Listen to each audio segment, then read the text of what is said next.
What if 1 second can contain eternity? Dostoevsky knew this firsthand. His epileptic seizures opened the gates to a dimension where time disappears and consciousness touches absolute truth. 10 seconds of reality transformed into hours of boundless happiness and cosmic understanding. Doctors called it a disease. He called it a revelation. These moments changed not only his life, but all of Russian literature, philosophy, and the understanding of human consciousness. Are you ready to learn what he saw beyond the boundary of time? Then get comfortable and don't forget to subscribe to the channel. We're starting. Part 1. Dostoevsky's epilepsy didn't show up as the intense shaking people usually think of. Instead, he had seizures in his temporal lobe that caused deep shifts in his awareness. These episodes, or auras, only lasted about 10 to 30 seconds in real time, yet he felt like he experienced hours or even entire lifetimes in those brief moments. He described them as filled with a happiness that could never be found in normal life, something others just couldn't imagine. But these weren't just happy or dreamy moments. They changed his whole perception of time, space and meaning. The way he described these experiences didn't fit into any normal psychological categories. While in an aura, Dostoevsky felt like his identity expanded beyond just himself, touching what he referred to as the ultimate unity of life. He once wrote to his friend, Nikolai Strachov, about how in those times he understood why the Bible says, "There shall be no more time." This wasn't just flowery speaking, it was exactly how it felt to him. Time didn't move in its usual way. Instead, he experienced what he called an eternal instant, where everything existed all at once. Science tells us that the temporal lobe deals with things like memory, emotion, and how we feel time passing. Our brain's internal clock is housed there, managing our experience of time flowing smoothly. But when seizures affect this area, the sense of time can completely fall apart. For Dostoevsky, this didn't cause confusion. Instead, it peeled back the curtain on a deeper reality. He came to believe that our regular experience of time actually masked the eternal nature of existence. What set Dostoevsky apart from others with similar seizures was how he made sense of them. Most people who go through such auras think of them as nice, but pointless. For Dostoevsky, these were glimpses into the core truths of existence. He built a whole philosophical framework around what he thought these experiences showed about the underlying structure of reality. To him, the aura was like what visions are for saints, a direct line to the absolute truth at the heart of everything. In his journals, he detailed how these auras unfolded.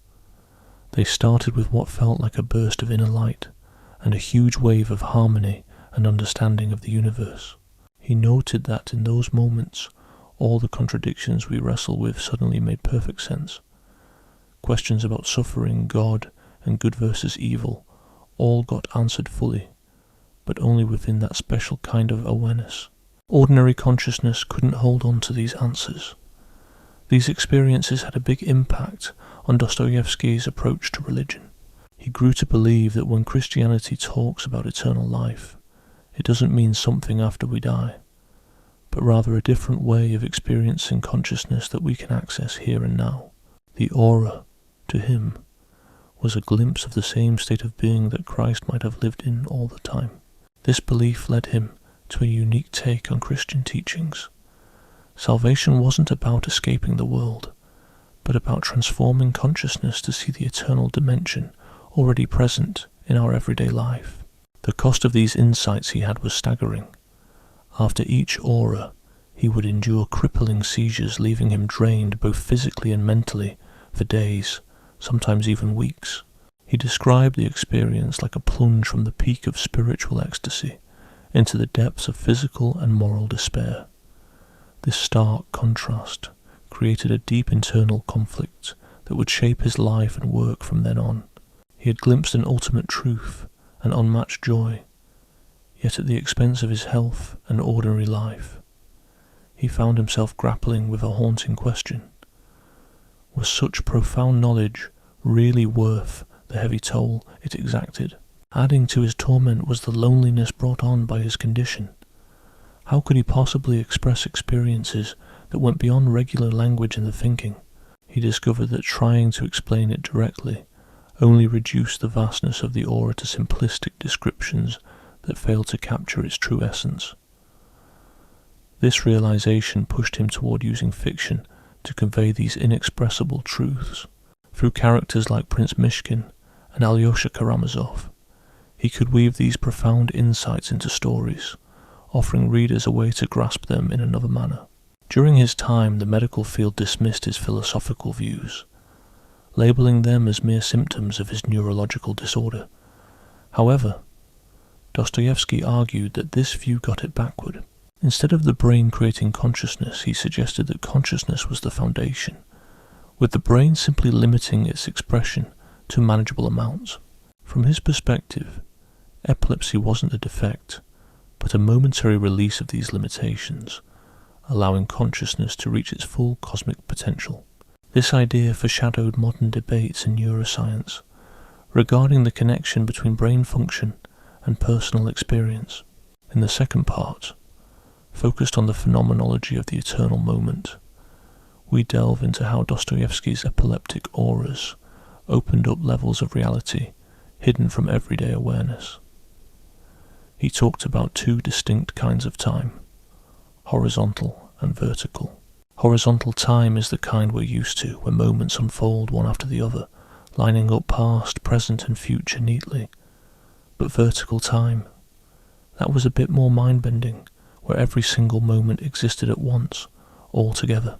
During one of these auras, Dostoevsky's consciousness would shift gear, moving from this horizontal flow to vertical time, allowing him to grasp the entirety of existence in one fell swoop. With this shift came a dramatic transformation in how he experienced memory. Typically, memory is about recalling what happened before, clearly separated from now. Yet in the throes of an aura, Dostoevsky found that every memory was as alive and present as the current moment, as if he were reliving all points of his life simultaneously. Even more astonishingly, he felt he could tap into what he called universal memory, a huge archive of human experiences beyond his own. In those flashes of insight, he seemed to grasp not just his life, but the essence of all lives, the purpose behind existence itself. When it came to emotions, these experiences were off the charts by normal standards. Dostoevsky described them as containing unbounded love, which wasn't directed at anyone or anything in particular. It was more like he was experiencing love itself as a cosmic glue holding everything together. He felt immense sorrow for human suffering at the same time as profound joy at the beauty of existence. These feelings, though opposite, blended into a unified emotional experience encompassing all that we can feel as humans. On a thinking level, the aura brought about what Dostoevsky called absolute understanding. This wasn't about thinking things through logically, but rather knowing everything at once without explicitly thinking about anything. Questions that had baffled minds for ages got instant answers, though these couldn't be put into words. He mentioned that during these episodes he grasped why the universe is here, why good and bad exist, why there's suffering, and the truth about death being an illusion. Yet when he returned to his usual state, these answers stayed with him as a sense of knowing without any details attached. The spatial view he had also transformed dramatically during these experiences.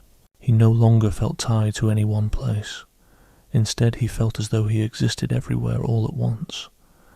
This was what he called cosmic consciousness, where his sense of self expanded to include the universe. Strangely enough, in this expansion, he didn't lose his identity. Instead, he discovered what he called his true self, existing beneath what he showed to the world day to day. In these moments he felt he truly knew himself, not only as Fyodor Dostoevsky the writer, but as consciousness without end, simply taking shape in his current human form. Trying to explain all this, however, proved a real headache. Ordinary language just couldn't capture these flashes of eternal insight. Words assume the differences between things like subject and object, or self and others, but the aura went beyond these divisions. He noted that trying to explain the eternal moment is as tricky as painting a symphony or crafting a sculpture out of music. This idea led him to develop what he called indirect communication, where he hid deep insights in stories. These tales aimed to give readers a taste of higher consciousness experiences without spelling it out for them. Dostoevsky's philosophy started to revolve around how individual and universal consciousness are linked. The aura hinted that what we think of as personal consciousness is just a small part of a larger universal consciousness that exists in everything. He came up with a concept of varying levels of consciousness, from the narrow individual awareness to the vast cosmic consciousness. Most people's awareness usually falls somewhere in the middle, able to sense but not always reach the extremes. Epileptic episodes, however, could momentarily break these barriers, letting consciousness tap into its full cosmic potential. The philosophical insights from these experiences pushed Dostoevsky to dismiss materialist philosophy altogether. If consciousness could go beyond the limits of time, space, and individual identity, it indicated that consciousness must be more basic than the physical matter. He developed what could be described as consciousness monism, proposing that everything ultimately stems from a single eternal consciousness. Meanwhile, things like matter, time, and space were seen as secondary and temporary limits that consciousness placed upon itself for reasons only understandable from an eternal viewpoint. This idea flipped the usual scientific belief that considers consciousness as a result of complex material arrangements. Part 3. The metaphysical system of eternal consciousness. Dostoevsky crafted a unique worldview from insights he gained during his epileptic episodes. He pieced together a revolutionary philosophy that stood in stark contrast to the mainstream ideas of his era. At the heart of this system was something he called the eternal consciousness principle. This principle posited that what we know as personal awareness is just a small part of a vast, unchanging consciousness that is the true underlying reality. Rather than viewing this eternal consciousness as some far-off deity or abstract idea, Dostoevsky saw it as the closest and most fundamental part of every person's essence. The sorrow of human life, he believed, was that most people went through their entire existence without ever realizing this deeper aspect of themselves. For Dostoevsky, his epileptic episodes gave him an unwelcome glimpse into what he thought was the true self everyone shared. According to this view, reality wasn't just a simple flat plane. It was layered. On the top layer, where most people operate, is what he described as the world of appearances, everyday experiences where individuals see themselves as separate entities living in a timeline. But underneath it all was the world of essence, where everything that seemed different and separate was actually a single expression of unified, eternal consciousness. Importantly, these weren't two separate worlds. They were just different lenses through which to see the same reality.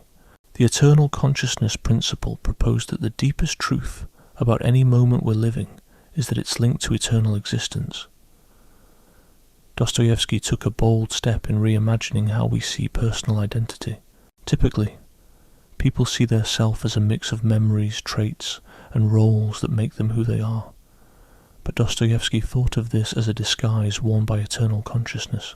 He pointed out two kinds of selves: the empirical self, which lives in time and can change, age, and ultimately die, and the transcendental self, which is part of the eternal consciousness. Through his epileptic experiences, he perceived the transcendental self, which showed him that personal mortality seemed to be an illusion.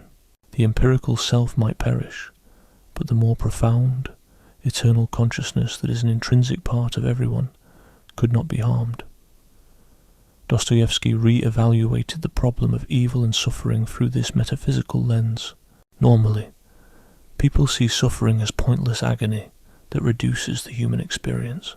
Yet from the vantage point of the eternal consciousness glimpsed during an aura, suffering was viewed as an essential facet of consciousness's full experience in the cosmos. He suggested that eternal consciousness intentionally chose to express itself through our temporal lives to immerse in every potential state, including suffering and mortality. This didn't make the pain less real or intense, but it framed it as a significant venture into the vastness of consciousness. The idea of free will also saw a drastic rethinking under these insights.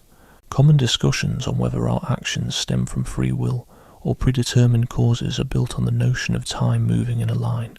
But if all moments are ever present and simultaneous, then the lines between cause and effect, past and present, become unclear. Dostoevsky introduced a concept we might call eternal freedom, the thought that consciousness selects its worldly journey from an eternal view that's above the flow of time. From this standpoint, each person shapes their life story, having picked it as their unique journey through all the potential states of conscious experience. By proposing this metaphysical system, Dostoevsky created a way to link the connections between how an individual sees themselves and broader cosmic truths. From the peak of mystical experiences to the lowest points of depression and despair, psychological states paint a picture of consciousness delving into its endless possibilities. Human struggles like mental illness, crime, and addiction aren't just medical or societal issues, but are spiritual crises, where a person's inner self loses touch with its eternal roots. Healing isn't just about addressing symptoms, it's about re-establishing that connection to the deeper spiritual essence of our humanity. This is why he was always intrigued by people who lived on the edges of the human experience. The idea of eternal consciousness brings some pretty deep social and political thoughts too. If everyone is really just a reflection of the same eternal consciousness, then what seem like conflicts between people are actually consciousness having a conversation with itself. That doesn't mean social injustice or oppression aren't real, but it places these issues in a bigger cosmic picture, pushing us to tackle them with full responsibility while keeping in mind the big picture that's beyond them. Dostoevsky wasn't a fan of revolutionary ideas aiming to build paradise on earth, nor the conservative views that ignored justice's call. Instead, he talked about what he called a conscious participation in eternal becoming, where one fully engages with life's temporal nature while staying aware of its eternal backdrop. This way of thinking questions the very base of rational philosophy and science. If the deepest truths can only be reached by direct conscious experience, rather than logical thinking or sensory evidence, then the usual methods of philosophy and science fall short. It doesn't mean they're not helpful, but they're just the starting point in the bigger search for understanding. Genuine knowledge comes from what Dostoevsky described as actually being one with the eternal, directly experiencing our identity with the cosmic consciousness that forms the foundation of everything. This way of looking at knowledge was ahead of its time, hinting at future work in fields like phenomenology and consciousness studies that dig deep into personal experience from a first-person view. Part 4. Alright, so let's dive into what Dostoevsky was wrestling with in his own words about the pain people feel and how it connects to his understanding of eternal life and boundless love. Generally, when folks try to make sense of why God lets bad things happen, they talk about free will, God's grand plan, or justice at the end of time. But for Dostoevsky, who had these intense visions because of his epilepsy, he saw a deeper and more tangled idea of how complete goodness relates to the bad things people endure. In those moments before his seizures, he felt not just never-ending love and understanding, but he also became incredibly aware of everyone's suffering, past and present. From that wide view, suffering didn't magically vanish. Instead, it seemed essential in some bigger picture of conscious living. This drew him to a kind of thinking where pain and joy, the bad and the good, are like two sides of the same coin needed to truly explore this idea of eternal consciousness. Dostoevsky reckoned that to really know what love is, you needed to understand hate too, and to appreciate justice, you had to face injustice. So each painful moment was like a piece of a larger cosmic puzzle. But he never claimed that seeing the big picture made suffering okay, or let those causing it off the hook. Rather, our understanding of right and wrong had to account for something bigger than just rewards or punishments. Within this philosophical viewpoint, Dostoevsky emphasized the role of innocent sufferers, spotlighting characters like Prince Myshkin, Alyosha Karamazov, and Sonia Marmeladova. They stay tethered to this eternal essence, even while enduring life's harshest realities. For them, suffering isn't pointless. It's consciousness agreeing to take on hardship to prove love and goodness can't be destroyed. So the idea that enduring pain without wrongdoing contradicts God's goodness actually shows consciousness offering itself up to fully understand itself. Is like how Christ is seen, a representation of consciousness putting itself into a limited form to go through and transform human struggles. On the flip side, Dostoevsky didn't shy away from dealing with what happens when people turn against this eternal piece of themselves. Characters like Ivan Karamazov and Raskolnikov show what it looks like when someone gets so caught up in their temporary life on Earth that they refuse to see anything bigger that might make sense of their pain. Ivan doesn't reject God's existence. He's just furious that a world exists where kids suffer. Yet even this kind of rebellion is part of consciousness trying to explore itself, challenging the higher truth to prove it deserves trust. At the end of it all, these rebels must decide between feeling hopeless in a seemingly meaningless universe, or believing in a deeper significance beyond what they can personally see. Now, this whole idea of choosing to suffer wasn't just an intellectual exercise for Dostoevsky. It was a cornerstone of his ethical beliefs. He figured if consciousness could pick its entire life from a timeless perspective, then each person, in a sense, voluntarily signs up for their mix of happiness and hardship. It's not about just giving up to fate. It's about realizing that consciousness is actively choosing to dive into every part of its endless potential. The best way to respond to this realization, according to Dostoevsky, was committing to embrace life as it is, forever mindful of its infinite importance. This idea brought about a kind of spiritual bravery that didn't try to run away from pain or give in to the reality of suffering.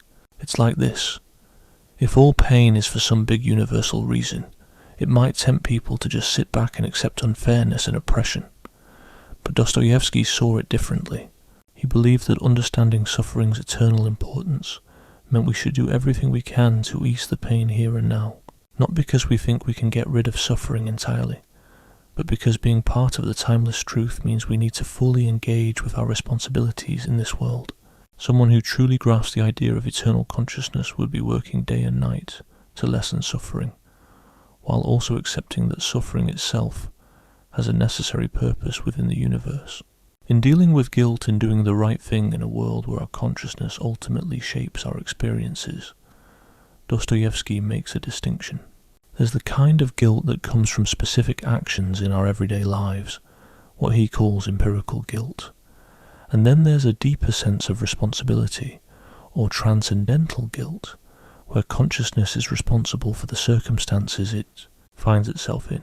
So if someone commits a crime, they're totally accountable and should face consequences in the here and now. But from that transcendental viewpoint, both the wrongdoer and the victim are just parts of the same eternal consciousness, each experiencing different sides of moral growth. This gives rise to a way of looking at justice that's serious about earthly actions, but also incredibly compassionate due to this shared cosmic connection. When it comes to healing those deep psychological and spiritual wounds, this concept of eternal consciousness brings something new to traditional therapy methods. While classical therapy often tries to get rid of symptoms and get people back to normal life, what Dostoevsky suggests is more about reconnecting the suffering soul with its eternal roots, turning the experience of pain into something meaningful, rather than just getting rid of it. This definitely doesn't mean that practical healing steps aren't important. It just means they take place within a framework where even experiences that can't be fully healed have profound meaning. The ultimate aim isn't just to be happy in the regular sense, but to be part of what he called the conscious journey towards becoming one with the ultimate truth. It's about knowing that every single moment we live contributes to the endless self-discovery of the cosmic consciousness.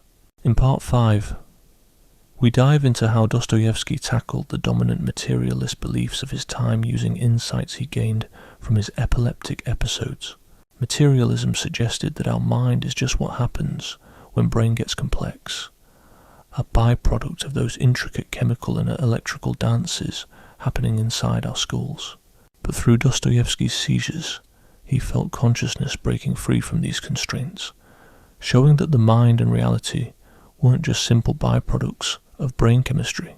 During his seizures, he dipped into experiences that seemed to rewrite the rulebook of how consciousness should behave. They tapped into a realm beyond the usual flow of physical processes, opening a window to a consciousness' first approach to understanding the universe, where the mind plays the starring role over matter. For instance, time seemed to flip on its head during these episodes. If consciousness were just neurons firing, it should march to the same beat as clock time. Yet he found himself mingling with past and future, as if all times could be mashed into a single present, a feat no physical process could pull off. This showed him that consciousness had layers that couldn't be squished down into matter, no matter how you juggled it. The knowledge he gleaned from these experiences threw a wrench in the gears of straightforward materialism too. He reported unearthing truths that had never tripped through his senses or his conscious thoughts. He understood grand cosmic rules and universal truths, stuff that felt like it bloomed from beyond his personal experiences or any cultural teachings he'd soaked up. If the brain just shuffled and reshuffled known facts, auras shouldn't channel fresh universal knowledge, yet they did. This new understanding poked holes in the idea of personality as simply a mix of our genes and our surroundings, a composite sketch by our biology. Dostoevsky's experiences hinted at a deeper, more rooted self, a transcendental self, that stood unaffected by shifts in brain chemistry or environment, something that would persist even as life changed. It suggested that the true essence of a person was anchored in this eternal consciousness, far beyond any reach of materialistic explanations. The morality musings of materialism didn't escape Dostoevsky's critiques either. If humans were nothing more than biological robots, then moral choices would just be a mirage. Decisions would crank out as mechanical chain reactions of previous physical happenings, leaving genuine choice and moral responsibility out the window.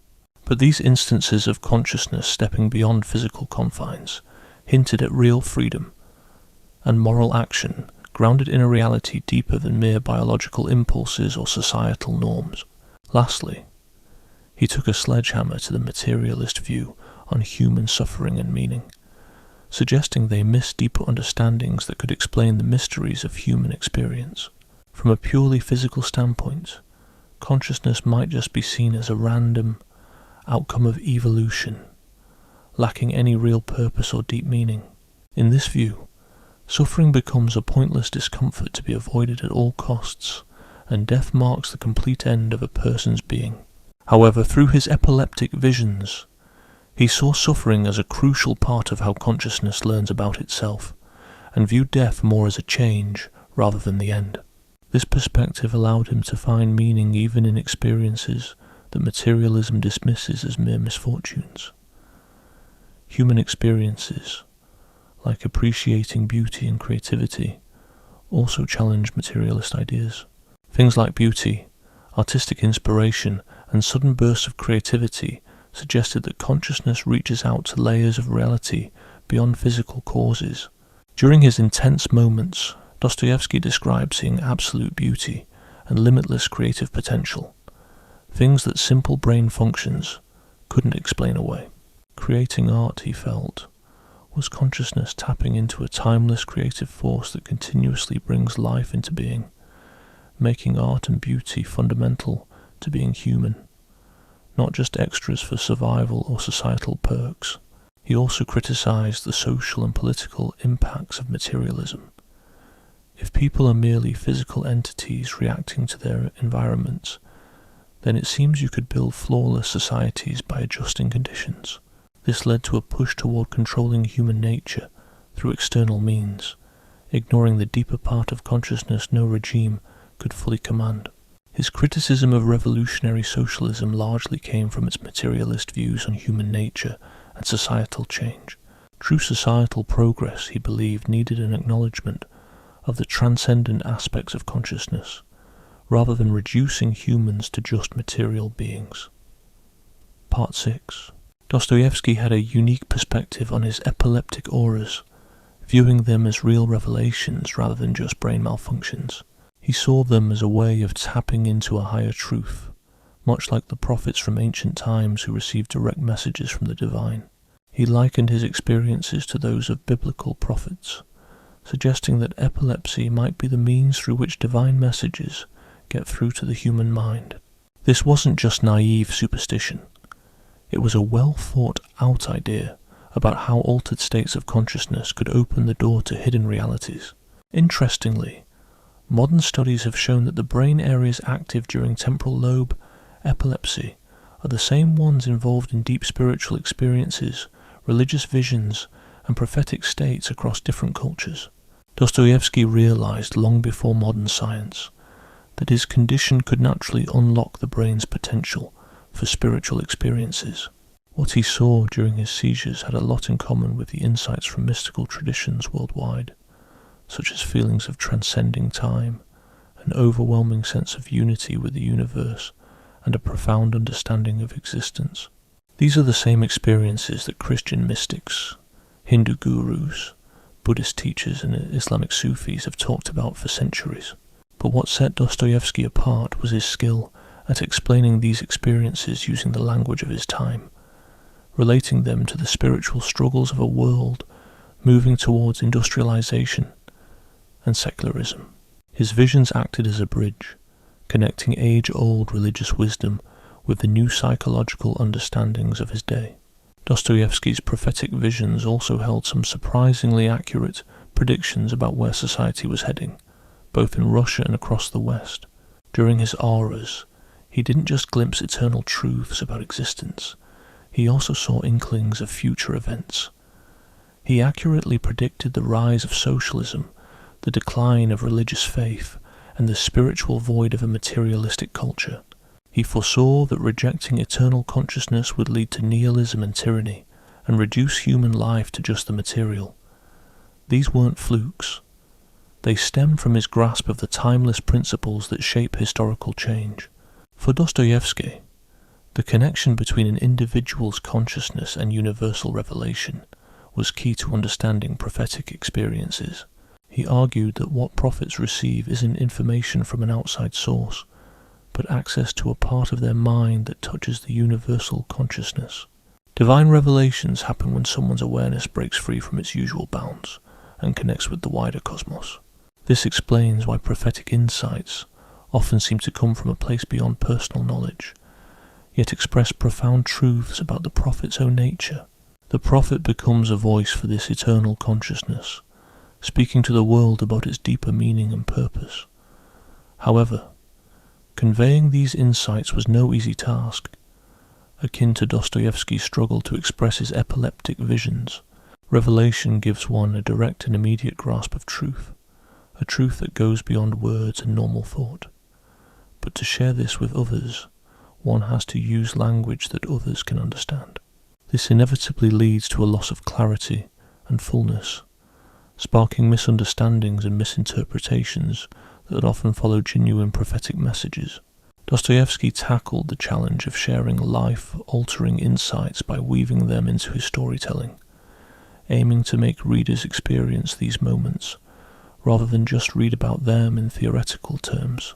The tricky part about prophetic wisdom is figuring out if it's the real deal or just someone losing their marbles, since both come with changed mind states and claims of higher understanding. Dostoevsky's take was that true prophetic insight shows itself through a change for the better. Think clearer thinking, kinder actions, and bursts of creativity. True revelation lifts people up, sparking kindness, deeper thoughts, and amazing art, while the fake stuff spins folks into zealotry, moral muddles, and harm, showing it's cut off from the real deal. Balancing prophetic visions with historical revelations is a tough nut to crack. If people can tap into universal truths just by thinking deeply, where does that leave age-old traditions that say they're the sole keepers of these truths? Dostoevsky suggested that these age-old messages were meant to keep prophetic insights alive and pass them down, But over time they got tangled up with power plays and rigid rules that missed their deeper meaning. Truly spiritual life means honouring those old teachings, while also personally connecting to that timeless awareness where all true insights come from. On a broader level, prophetic consciousness, as described by Dostoevsky, involved what he called a sort of spiritual checkup on society, spotting the under-the-surface spiritual trends steering history. Prophets, in his view, didn't just spill eternal truths, but showed how these truths showed up uniquely in each era. Playing the role of society's spiritual doctor, prophets pointed out where things were spiritually off track and offered fixes to reconnect folks with the eternal truth. This meant fully immersing in day-to-day matters, but seeing beyond them to a bigger picture. Prophetic consciousness turned into a selfless mission to mend the gap between timeless truths and life as we live it. In part 7, we're diving into this whole free will and determinism thing, but with Dostoevsky's twist. Thanks to his experiences with epilepsy, he saw time and consciousness in a way that flipped the script on traditional debates. Normally, we think of time as a straight line, right? Past events lead to future ones, and we make choices along the way. But Dostoevsky's insight suggested something else, a viewpoint where all moments exist at once, equally real. From this eternal perspective, your entire life isn't a series of cause and effect moments. Instead, it's one big pattern picked by your consciousness before you even entered this linear experience. This way of seeing things goes beyond the usual debate about free will versus determinism by placing choice at a level that's outside time as we know it. So, here's what he came up with. Eternal choice theory. Imagine your consciousness selecting your whole life journey from a place outside time. This isn't about a decision made in the past. It's a choice from a timeless realm of consciousness. Everyone, then, has chosen their life's mix of situations, relationships, ups and downs, as a way to explore the endless possibilities of being conscious. And yes, that includes not just the good stuff but also suffering and even moral failings as they add up to complete self-awareness. Now this doesn't mean we aren't responsible for our actions. Instead, it extends personal responsibility to the whole structure of our life, not just what we decide to do day to day. It gives a fresh take on moral responsibility that doesn't fall into the trap of saying we're just puppets, or that we've got unlimited freedom. At the day-to-day level, we still face choices between right and wrong, and those choices have real impacts. But from the eternal view, our consciousness picked these moral challenges to grow and learn more about itself. If someone does something wrong, they're accountable for that on the ground level, but they also represent this eternal consciousness exploring moral failure and maybe even redemption. On the psychological front, eternal choice theory shakes up how we think about identity and personal growth. If your consciousness chose your life, then that includes your personality and habits. What you think of as just the way you are is actually something your eternal self opted for reasons that only make sense from that higher perspective. This opens up room for change that you couldn't consider if you were just thinking in linear terms. It turns changing your character not just into a mental shift, but a kind of a spiritual awakening to who you really are deep down. As for evil, it needs a total rethink. If consciousness chose to experience bad stuff, maybe that's because it serves an important role in the bigger picture. Dostoevsky suggested that to really get what goodness is, you need to know evil. To value love, you've got to see hate. To appreciate justice, you've got to confront injustice. Evil, then, isn't some cosmic goof-up, but a key part of consciousness's journey to understand itself fully. So this idea doesn't give a free pass to bad actions or let wrongdoers off the hook, but instead, it shows the bigger picture where our ideas of right and wrong play out. The concept of eternal choice really shakes things up when it comes to healing and personal growth. Usually, therapy thinks that our problems come from bad stuff that happened to us or things not working right in our heads, and that fixing these issues requires all sorts of different treatments. But what if your life with all its ups and downs, was something your consciousness chose to experience. That could mean that our mental struggles aren't just random bad luck, but are instead meaningful parts of our journey in understanding life.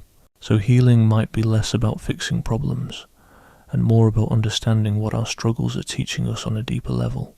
The aim wouldn't be just about fixing mental health, but about getting involved in the bigger purpose that your life was meant to serve.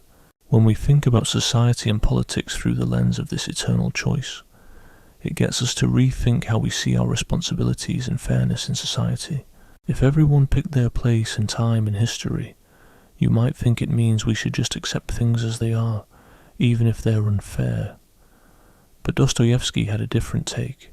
He thought realizing we've chosen to face unfairness in life actually means we should work harder to make things just.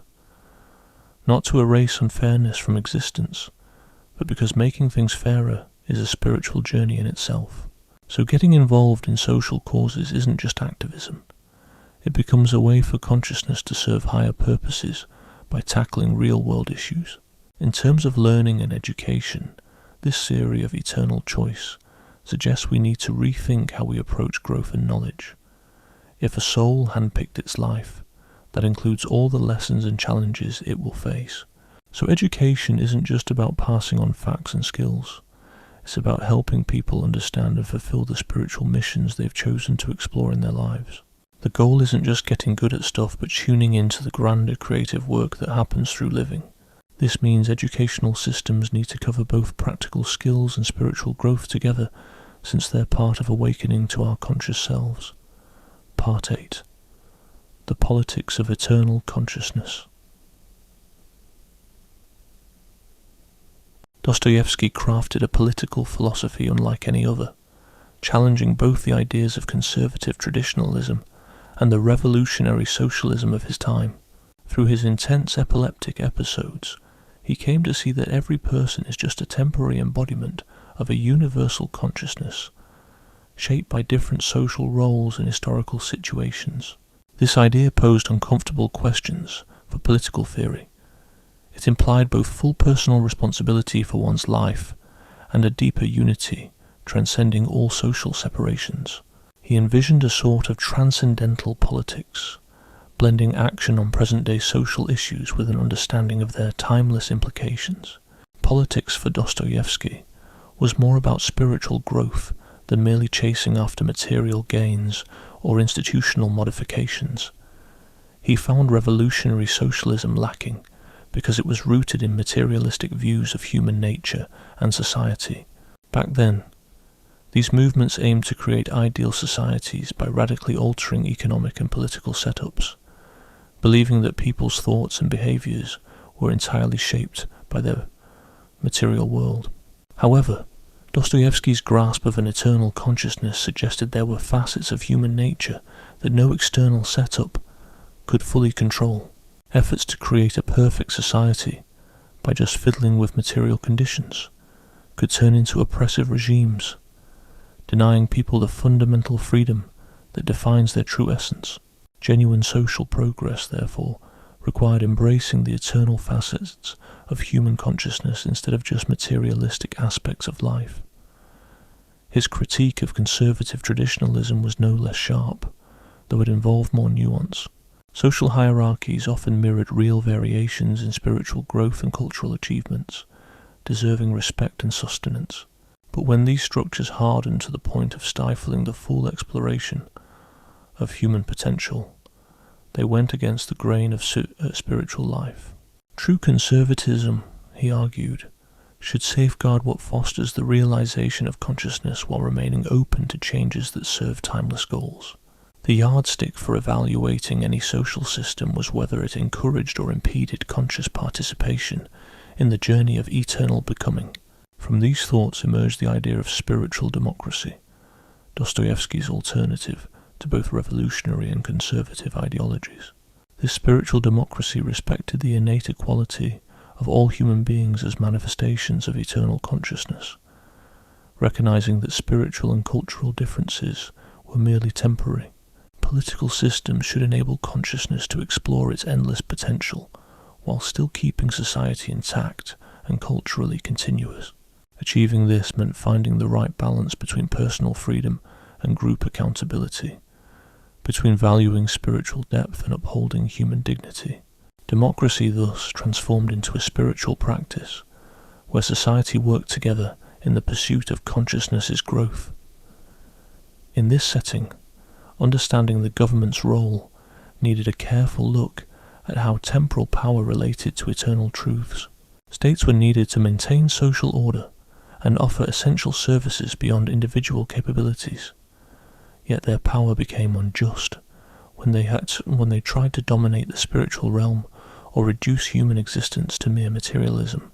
The government's true job was to create an environment where people could actively engage in their spiritual growth while contributing positively to the collective well-being. To make things work right, you needed solid institutions and an understanding that government's power should be kept in check by something beyond just laws. This whole idea of law and justice got reimagined thanks to the theory of eternal consciousness. Legal systems were put in place to keep people behaving properly and to shield them from getting hurt by others. Yet true justice followed eternal principles that went beyond regular laws or any specific institutions. At the end of the day, everyone was accountable for their own life journey, having picked it as a way to explore their conscious existence. The aim of justice wasn't just to punish, but to restore and teach, guiding individuals to see the deeper spiritual meaning behind their actions and decisions. When it came to the economics of eternal consciousness, both capitalism and socialism stumbled into some tough spots. Capitalism, with its focus on personal success and gathering wealth, could serve a spiritual purpose when it pushed people to grow and be creative. However, it turned harmful when it measured a person's worth by their economic output alone, or when it caused stark inequalities that stifled the exploration of consciousness. On the flip side, socialism's drive for collective care and economic fairness lined up with spiritual ideals of compassion and shared responsibility, but it got spiritually stifling when it quashed personal drive or demanded sameness in material terms, ignoring individual spiritual growth and unique contributions. Looking at how eternal consciousness played out on the global stage, it called for fresh ways of handling conflicts and working together as a planet. If we see all nations and cultures as extensions of a universal consciousness exploring human potential, then international disagreements are really just consciousness having a chat with itself. This doesn't do away with the reality that countries have conflicting goals, nor does it excuse aggressive actions. What it does is provide a perspective where disputes can be seen as chances for learning, rather than just battles where one side loses for the other to win. True peace called for recognizing our spiritual oneness beneath political differences and honoring cultural diversity as expressions of consciousness's boundless creativity. In this light, international relations became a collective spiritual practice, a way for humanity to join in the global realization of consciousness itself. Part 9 delves into how Dostoevsky's experiences with epilepsy reshaped his grasp of Christian beliefs and how he perceived the incarnation of Christ. These intense moments of heightened awareness allowed him to understand how the divine and the human could coexist in a single being. Dostoevsky came to see Christ not just as a mere historical figure who had both God and man's qualities, but as the utmost representation of what human awareness has the potential to attain. Christ was seen as eternal awareness, fully realizing itself within the realm of time without disconnecting from its divine roots. This made Christ both one of a kind in his perfect realization and universally relevant as a model for everyone's ultimate spiritual journey. His view on the crucifixion shifted drastically, seeing it as the ultimate example of consciousness willingly engaging with all the challenges of temporal life. Instead of viewing Christ's suffering primarily as a price for sin or fulfilling divine justice, it highlighted how eternal consciousness embraced all aspects of temporal life, including physical pain, emotional turmoil, and the experience of feeling abandoned by God. The tormented cry from the cross, "My God, why have you forsaken me?" became the moment where eternal awareness experienced total alignment with the here and now, sharing in its unavoidable suffering. However, rather than a loss, this was a triumph, showing that consciousness upholds its core even when seemingly separated from its eternal source. The resurrection further affirmed that consciousness is not bound by the limits of time, including death. Dostoevsky's ideas about the Holy Spirit drew deeply from his epilepsy experiences, where he felt an expanded state of consciousness and divine inspiration. To him, the Holy Spirit was not a separate entity, but eternal consciousness expressing itself within our temporal world during flashes of spiritual insight and heightened awareness. His epileptic episodes were true instances of the Holy Spirit, providing him direct access to the same consciousness perfectly represented in Christ. This suggested that mystical experiences and prophetic inspiration were available to everyone, not just confined to special times or select individuals. The Holy Spirit became seen as the enduring presence of eternal awareness, accessible through personal spiritual insights, bypassing traditional religious institutions.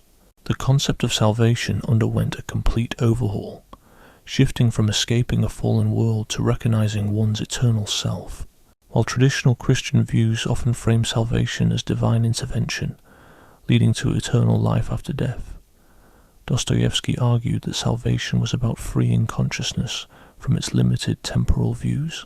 Salvation happened when a person realized their eternal nature and learned to engage consciously with the endless creative processes unfolding in our world. This realization could come through everyday situations instead of retreating to otherworldly dimensions. The notion of sin also received a fresh interpretation as a temporary lapse in consciousness from its eternal identity, not an inherent flaw in human nature. Sin wasn't about breaking divine rules, but arose when consciousness operated from its limited temporal perspective instead of its eternal foundation. This insight provided an explanation for sin's universal presence among humans. Okay, so here's what's being talked about. When you're dealing with life, we're all a bit caught up in seeing things from a narrow viewpoint. It's like a kid who's only looking at the world through a little tube. But this is understandable and doesn't mess with our true nature of being aware or conscious. Now, redemption isn't about getting pardoned by some higher power because you've done wrong. It's more about waking up to who you really are, beyond just this earthly shell. When it comes to what Christ did, it's not so much that he was paying for our mess-ups, but more that he showed us how we can live perfectly aware of eternal truths, even while living our earthly lives. Eternal life? It's not about living forever in the usual sense. It's about reaching a kind of awareness that beats time, including the whole birth and death thing. And get this, anyone can tap into this kind of life right now just by waking up spiritually. Not some far-off prize you get after you die. Take Dostoevsky, for example. When he had these intense moments during his seizures, he felt a glimmer of this timeless awareness, like brushing up against eternity, ditching the idea that eternal life is about sticking around forever. Death, in this light, isn't the end but a change in how we experience being aware of things, because real awareness can't be squashed by anything that happens in time. So, what does this mean for the Church? Well, while churches and religions have been good at keeping spiritual teachings alive, offering support and preserving cultures, they hit a snag when they claim to have the only route to divine truth, or when they water down living spirituality to just repeating rituals and doctrines. The real deal isn't about belonging to a specific church or tradition. It's about being part of a wider group of conscious beings who get that there's something eternal in all of us. Living a true religious life means, sure, join in with traditional practices, but also is about directly getting into this eternal consciousness. Dostoevsky's ideas challenge us to think of the end times not as some big dramatic event, but as a slow, barely noticeable shift in human awareness, waking us up to our timeless essence. The kingdom of heaven isn't some future state. It's something right here and now, available through getting in touch with eternal truths. The idea of Christ coming back isn't really about a guy showing up again in history. It's more to do with awakening this Christ-like awareness in every one of us. Humanity is gradually moving towards a common understanding of our timeless consciousness, even if it takes ages and involves a lot of soul-searching and suffering to leave behind just seeing things for what they appear to be in time. The goal? Not to run from our lives here, but to change them completely by living with this understanding of timeless truth. Part 10. So, Dostoevsky was an absolute genius when it came to putting his intense epileptic insights into his stories. He wanted to share these deep spiritual awakenings with his readers, but he knew that just talking about these experiences straight up wouldn't do them justice. Trying to explain them philosophically would just take away from their true infinite nature. That's why he turned to storytelling. Stories hit us on all levels. They grab our imagination, emotions and gut feelings, not just our logical brains. In his novels, he played around with the idea of how eternal consciousness intersects with our everyday lives under different settings, be it mental, social, or spiritual. Each main character took a stab at dealing with the big life question. How do you live true to yourself when you're caught between timeless truths and everyday limits? Dostoevsky's use of polyphonic storytelling, where multiple characters have equally strong, well thought out points of view, mirrored his idea of consciousness as inherently diverse and full of dialogue. It's like during his epileptic episodes, he tapped into this vast universal consciousness where various perspectives all lived together. His books gave readers a chance to see the same situation through these different lenses, revealing the depth and beauty that comes when eternal truths are refracted through different life experiences. This narrative style became his way to delve deep into philosophical issues more effectively than dry, formal theories ever could. Take Prince Myshkin in The Idiot, for instance. He's like Dostoevsky's attempt to show how someone deeply connected to eternal consciousness navigates a regular social life. Myshkin's epilepsy gives him a taste of that transcendent awareness, just like Dostoevsky had. But the story dives into the heartache and chaos that comes when someone tries to live by those eternal values in a world driven by more temporary, surface-level stuff. His pure goodness makes it tough for him to deal with the twisted social games and psychological layers of everyday relationships. In the end, his return to mental turmoil isn't really about him screwing up, but rather about how hard it is to mix deep spiritual truths with societal norms. It's like Dostoevsky is wondering aloud whether that eternal consciousness can ever really thrive within the usual confines of life. Then there's Raskolnikov from Crime and Punishment. He's a guy whose mind has drifted away from those eternal ideas, because he's all wrapped up in logic and material things. His crime is like the inevitable outcome of thinking that reduces human life to just mechanical processes and cold calculations, leaving moral truths behind. The mental torture he goes through after the murder is his consciousness protesting actions that go against its true essence, even if his brain tries to rationalize them. But love for Sonia brings him back, showing how relationships grounded in eternal values can reconnect us to what's truly important. The book tracks his path from feeling lost, through crisis, and eventually to waking up spiritually. Finally, The Brothers Karamazov is Dostoevsky's epic dive into how different people deal with eternal truths when faced with the everyday world. Ivan's challenge to the concept of divine justice is a reflection of his mind's insistence on logical reasons for accepting deeper truths, instead of just taking them solely by faith. On the other hand, Dmitri is all about diving headfirst into life's physical pleasures, yet he still hangs on to the deeper spiritual meanings of life. Alyosha's this character who manages to keep a steady grip on eternal truth while fully engaging with everyday duties and connecting with others around him. Then there's Father Zosima, who has reached a point of spiritual maturity that helps him guide others to embrace their true, eternal selves, all without shying away from dealing with the real-world issues. One of Dostoevsky's sharpest insights into the tension between established religion and true spiritual experience is through the Grand Inquisitor segment. The Inquisitor is a figure of religious power that has lost faith in people's ability to connect with spirituality on their own, instead focusing on giving them happiness through control, rather than guiding them to find eternal truth from within. When Christ responds to the Inquisitor's critique with a silent kiss, It reflects the timeless consciousnesses take on temporal authority, claiming to act in spiritual interest, yet doing quite the opposite.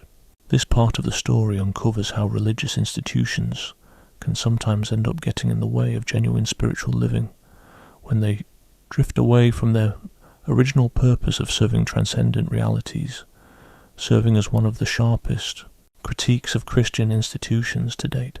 The underground man is a character who sees the flaws in purely rational and materialistic views, but can't quite find alternate sources of meaning and purpose.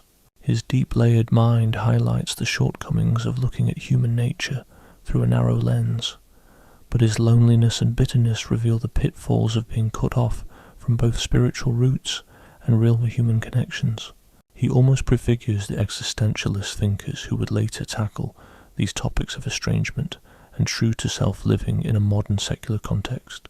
Dostoevsky's exploration goes further, pointing out that this existential struggle isn't just about psychological or social issues.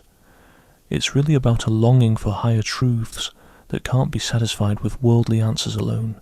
In Dostoevsky's works, dream sequences play a big role, allowing characters to break free from the constraints of time and logic and delve into their deepest spiritual challenges and opportunities symbolically. Through these dreams, characters like Raskolnikov, Dmitri Karamazov, and the underground man explore parts of their consciousness that regular storytelling just can't capture. These parts mirror what it's like to have experiences where the mind goes beyond normal limits, tapping into deeper truth.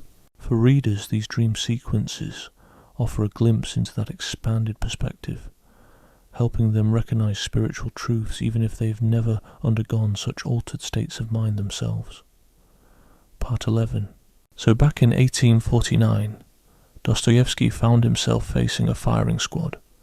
He thought these were going to be his last moments on Earth, which led to a profound shift in how he perceived time and consciousness right before death hit.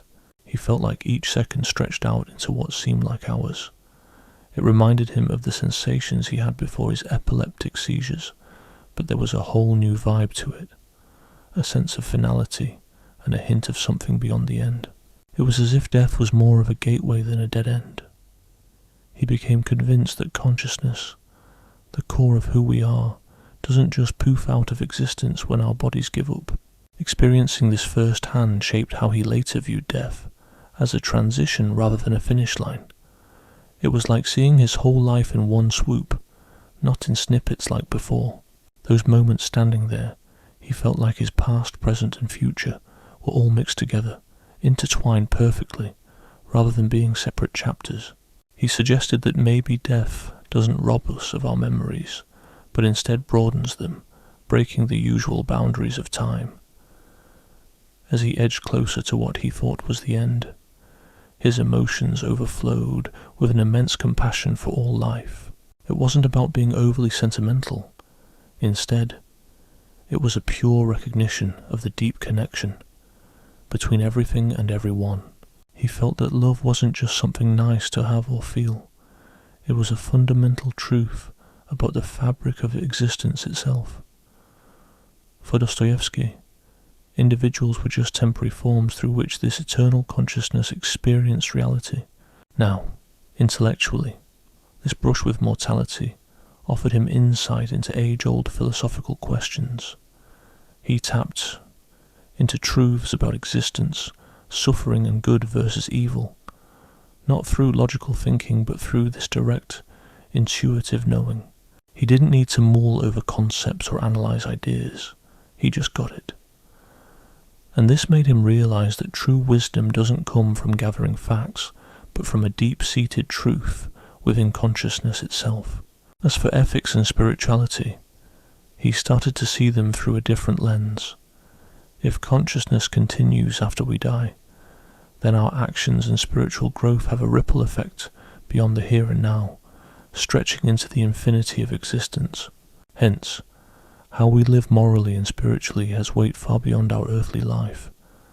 This wasn't about simply getting rewards or punishments in the afterlife. It was more like your own mind playing judge when you're close to dying. You'd suddenly see all your life choices crystal clear and understand their deeper meaning. It was like what Dostoevsky called a moment of utter moral clarity, where you'd realise the full ethical weight of your actions without anyone else handing down judgment. This led to a mix of ultimate responsibility and ultimate compassion, because you'd see how even your so-called failures had their spiritual purpose. For Dostoevsky, this awareness of death's deeper meaning helped him better grasp traditional religious ideas around judgment, resurrection, and eternal life. Death wasn't about going to another spiritual world, but rather about realizing that the eternal has always been right here, woven into our lives. Heaven and hell weren't places but states of mind shaped by one's spiritual growth and moral decisions. The idea of resurrection wasn't about getting your old body back, but about realizing your eternal side, untouched by life's limits, like death itself. These realizations turned abstract religious concepts into real, spiritual truths that could be experienced through heightened awareness. Dostoevsky ran into the same problems, trying to describe this as he did when explaining his own intense insights from epileptic episodes. Words just fall short, because they're set up to make distinctions that this near-death experience blurred away. Trying to put it into words risked losing the essence of the experience. So instead of pushing philosophy, he cleverly wove these insights into his stories, sparking a spiritual recognition in his readers. In his novels, characters near death often go through big transformative moments that echo his thoughts on consciousness beyond life. These ideas about death consciousness also offered a fresh perspective on how to approach dying and grieving. If death was just a shift in awareness and not the absolute end, it opened avenues for real meaning and comfort that materialist views couldn't provide. But there had to be a delicate balance between pure spiritual understanding and giving false comfort that ignores the pain of loss. Dostoevsky's viewpoint took the reality of losing someone seriously, but also pointed out the eternal connection that outlasts physical death. It wasn't about seeing death as an end, but more like moving on to the next part of a never-ending journey of discovering one's true self. Part 12. Dostoevsky's experiences with epilepsy shed new light on how intricate and puzzling memory actually is, contrasting with what traditional psychology often suggests. During his epileptic auras, he claimed to tap into not just his own memories, but what he dubbed cosmic memory, a vast archive of human experiences that went beyond individual life stories. This hinted at the idea that memory wasn't just about holding on to personal past events, but was a way of connecting with a universal consciousness that carried the entire history of human awareness. Each person's memory served as a unique lens on this cosmic memory, usually limited by personal experiences, but under certain conditions it could stretch beyond those limits. For Dostoevsky, these auras temporarily removed those barriers, allowing him to dive into deeper layers of memory that linked personal consciousness to a broader human experience. The way memory worked during his epileptic episodes turned normal ideas of time on their head. Past events felt as immediate and real as current sensory experiences, and future possibilities appeared just as clearly as historical memories. The usual line separating past memories from future anticipations blurred into one singular type of consciousness, which Dostoevsky called eternal memory. It was an awareness that saw time as an unbroken whole. This hinted that our normal sense of time, with its rigid past, present, future divisions, actually serves to shield us from an overwhelming total awareness of time. His epileptic auras lifted this veil, letting him experience a natural, timeless state of consciousness. These experiences also prompted a dramatic rethink of the relationship between memory and who we are as people. Typically, personal identity is seen as the continuity of memory over time, where the person who lived a past event is the same one recalling it now. But Dostoevsky's encounters with universal memory suggested that individual identity was much more fluid and vast than this continuous memory theory implies. He reported recalling events from lives he hadn't lived, experiencing memories belonging to others, and tapping into knowledge that didn't come from his personal background or culture. This pointed to a deeper identity level that includes, but also stretches far beyond, personal life stories. A universal consciousness expressing itself through individuals. Emotionally, this broad memory perspective posed unprecedented questions for psychology. Dostoevsky felt not just universal memory, but universal emotions too, simultaneously experiencing all joy and suffering ever felt by humans. This wasn't just an intellectual grasp of human emotions, but a direct participatory feeling of the entire emotional spectrum. He described it as feeling the tears of every person who had ever cried and the laughter of everyone who had ever been happy.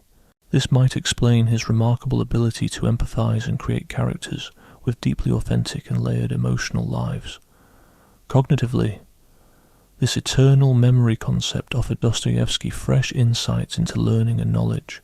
If consciousness could access universal memory, then learning wasn't about gathering new information, but recognizing knowledge already held at deeper consciousness levels.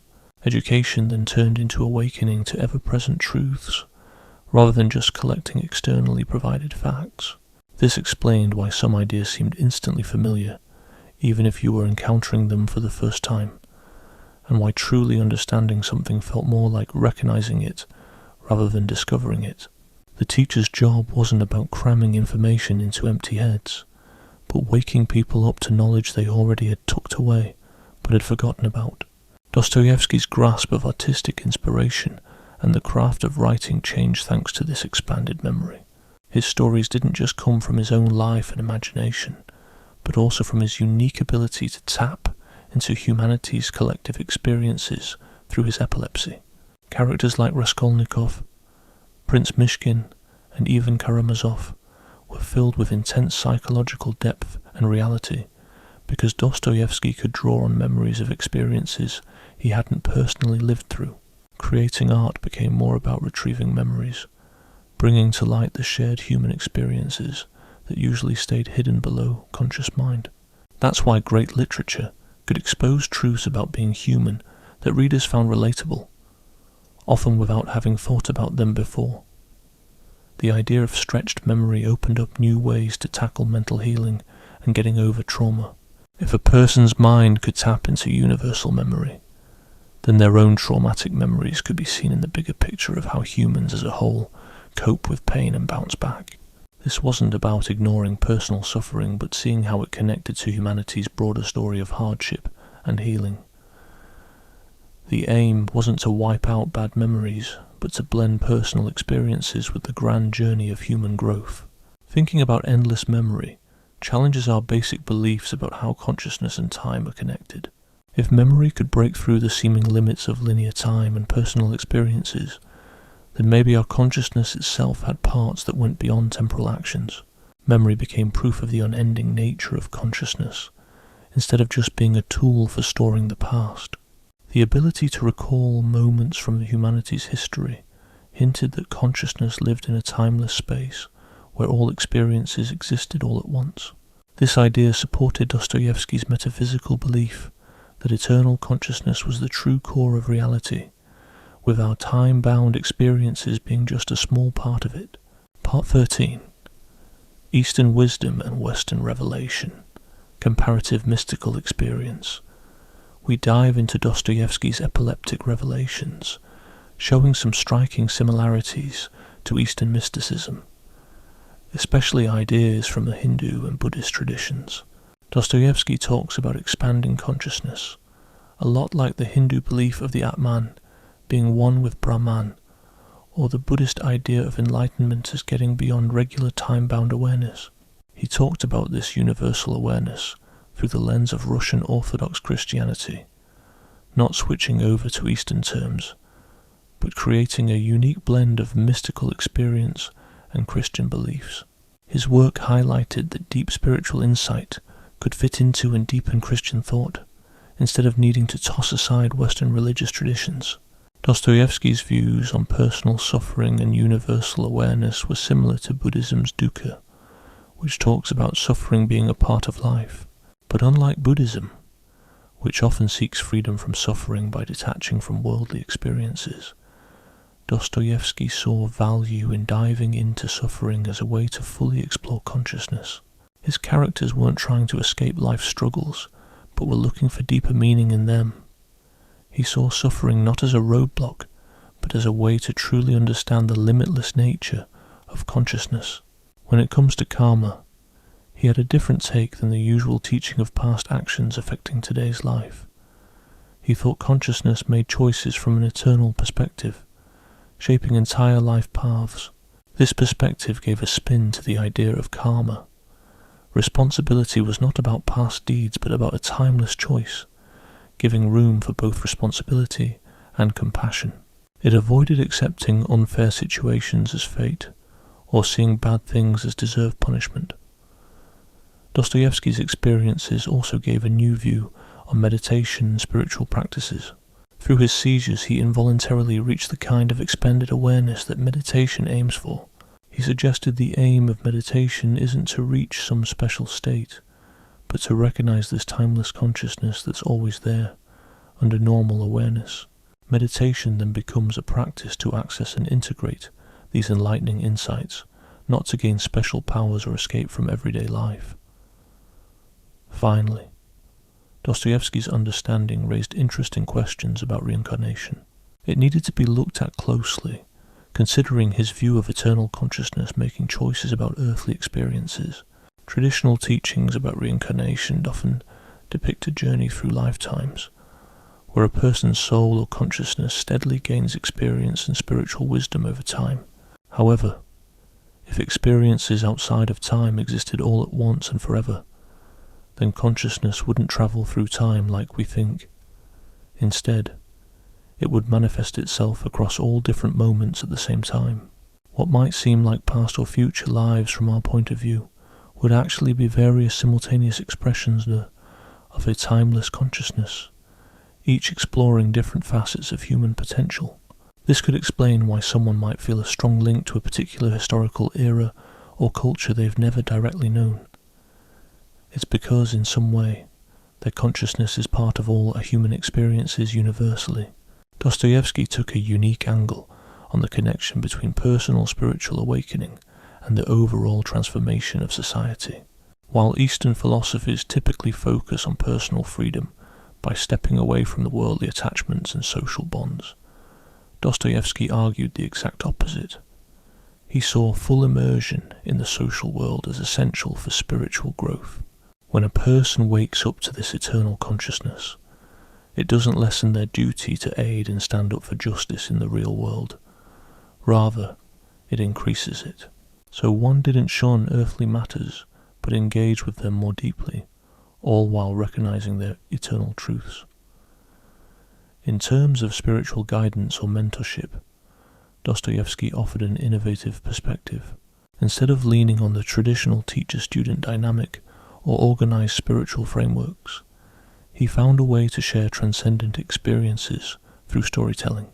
His novels provided a kind of spiritual education, engaging readers' imaginations instead of just delivering straightforward teachings or meditation practices. This way, accessing spiritual insights became more accessible, not requiring special spiritual training or belonging to a specific institution. Readers could find profound spiritual truths through these stories, similar to the wisdom gained through traditional spiritual exercises. Dostoevsky's blend of mystical experience with intellectual and creative pursuits stood apart from Eastern views, which sometimes saw thinking and creativity as distractions from spiritual paths. His experiences, especially during his epileptic episodes, didn't hinder his philosophical or artistic contributions. Instead, they deepened them, showing that true spiritual enlightenment could enhance one's involvement with ideas and culture. The aim wasn't to get rid of thought and art, but to transform them, seeing every expression as part of continuous creation in which humans actively take part. Part 14. Dostoevsky's own experiences seem to prefigure and affirm many key ideas from German idealist philosophy. Think about Hegel's notion that the absolute spirit expresses itself over time, and Schelling's view of nature as the infinite consciousness revealing itself. These guys focused on how consciousness evolves and how it ultimately identifies with an absolute reality.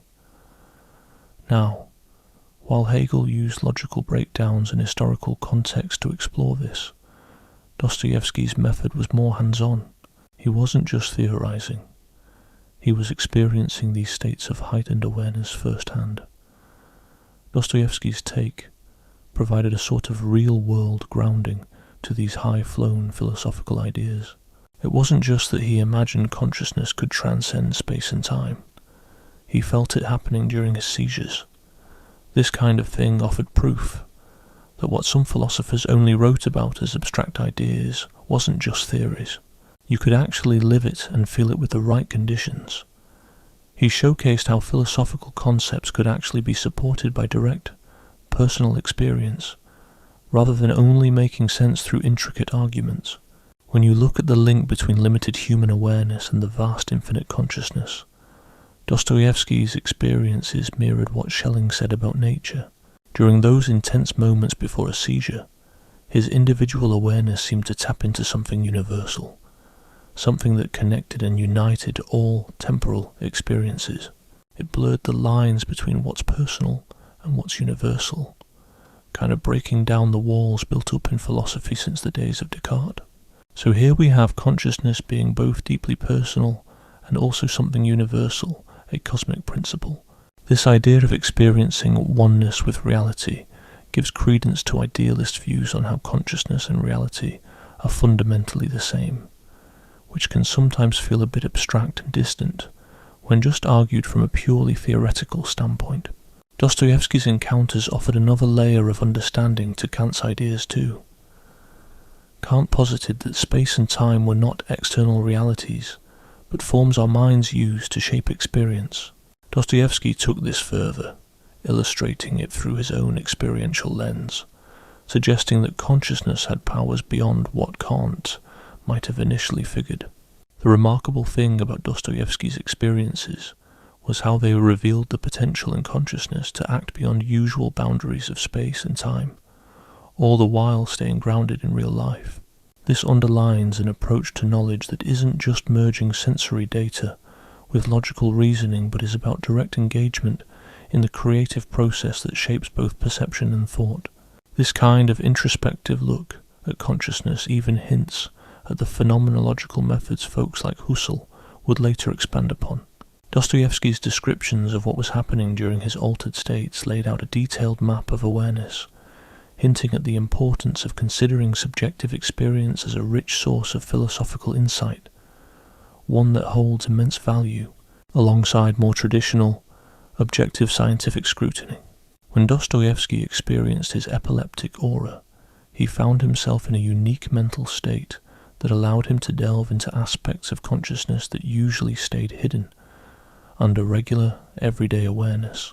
In his writings, he managed to paint vivid pictures of these experiences, helping readers embark on their own journeys of self-discovery to find similar layers in their own consciousness.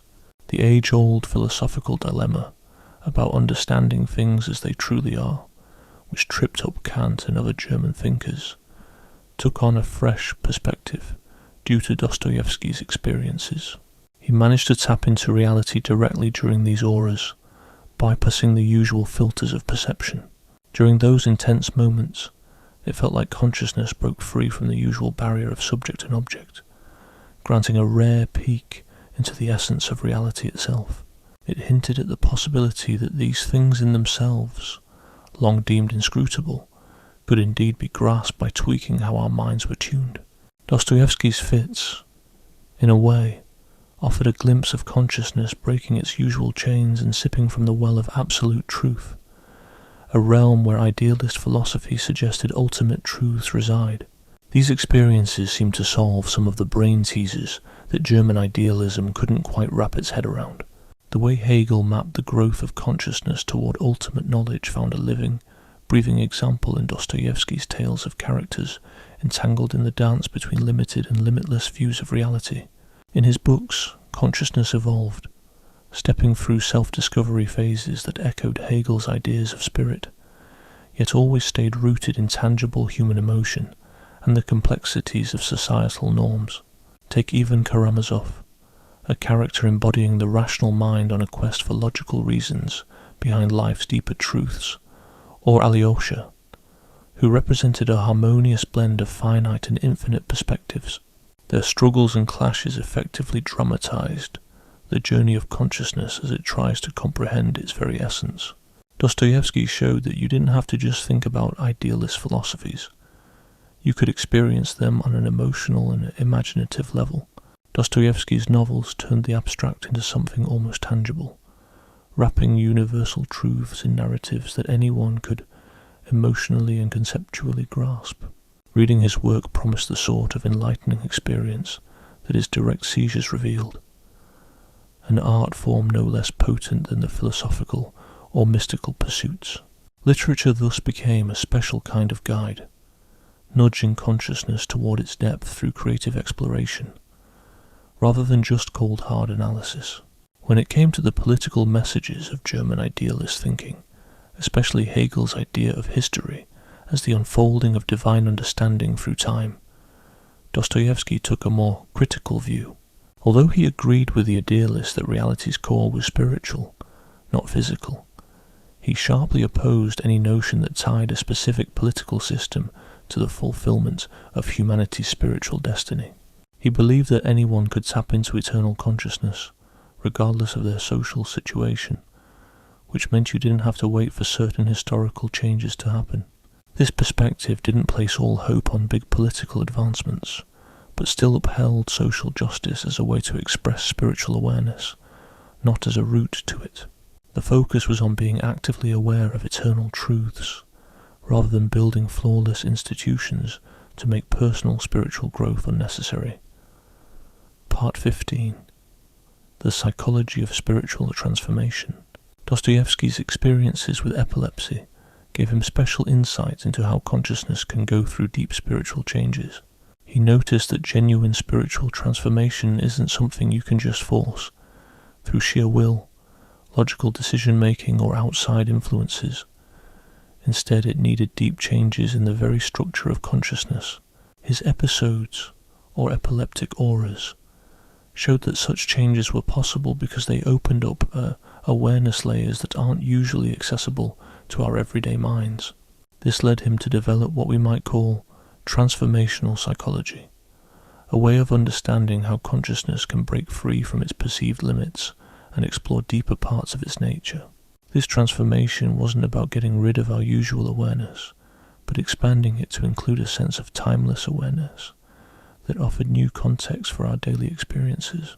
The idea of psychological death and rebirth, vital to serious spiritual change, was perfectly shown in Dostoevsky's epileptic episodes. Each aura saw his ordinary self-awareness temporarily fall apart, followed by a rebuilding of his identity that included insights from those transcendent episodes. This was often a tough process because it meant letting go of familiar ways of seeing oneself and the world, with no assurance that the new perspectives would be adequate.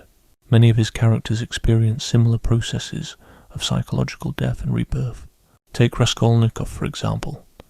His crime shatters his previous identity, and to rebuild himself, he has to base his new self on spiritual, not just rational, principles. This pattern suggested that true spiritual growth often requires going through phases of breakdown that can't be avoided by just planning or making incremental changes. For Dostoevsky, suffering played a crucial role in spiritual transformation. He saw that sometimes consciousness needed serious disruption to open up to deeper levels of awareness. Suffering wasn't seen as punishment or just meaningless pain, but as a catalyst to break through the rigid structures that stopped consciousness from seeing its true nature. This realization didn't make suffering inherently good or excuse causing unnecessary pain, but it helped explain why spiritual growth often comes from difficult life situations rather than in spite of them. The trick was learning to engage with suffering consciously, not just endure it passively or try to avoid it entirely. Bringing transcendent insights into everyday consciousness posed significant challenges, and Dostoevsky both experienced this firsthand and explored it through his writing. The epileptic aura gave glimpses of cosmic consciousness and absolute truth. But then there was the challenge of integrating those insights with the realities of daily life and social interactions. Maintaining a sense of the eternal dimensions without losing practical effectiveness in the temporal world was tough. Characters like Prince Myshkin illustrate these difficulties, showing how focusing too much on transcendent perspectives can make you ineffective and isolated socially. Successfully balancing these perspectives required developing what Dostoevsky called double consciousness, the ability to operate from both eternal and temporal perspectives at the same time without losing coherence or practicality. The link between psychological issues and spiritual insight posed complex questions, which Dostoevsky dealt with by carefully analyzing altered states of consciousness. His epilepsy was undeniably a medical issue that brought real pain and limited his capabilities. However, it also opened doors to spiritual insights that couldn't be reached through ordinary states of mind. This blurred the line between mental health and mental illness, more than traditional psychology would admit. Sometimes psychological disturbances might actually be the mind striving to reach higher levels of awareness, rather than just faulty brain functions.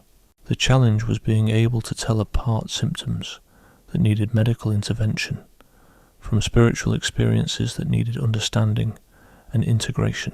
On a social level, the journey of spiritual transformation required a tricky balancing act between personal awakening and meeting societal expectations and duties.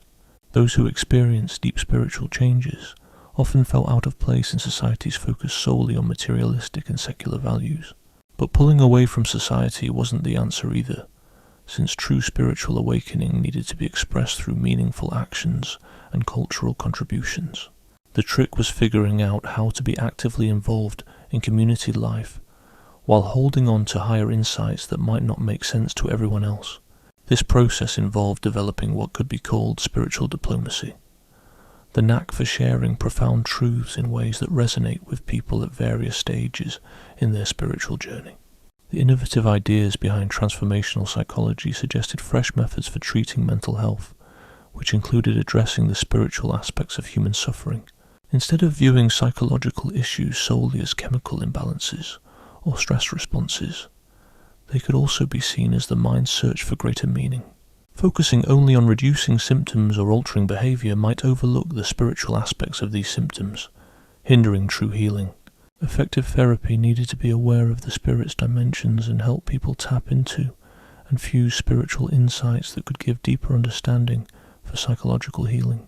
The aim wasn't just to bring back normalcy, but to encourage active participation in the spiritual growth sparked by psychological crises. The stages that people go through during spiritual transformation, as mapped out by Dostoevsky, showed certain predictable phases that could guide those going through major psychological and spiritual shifts.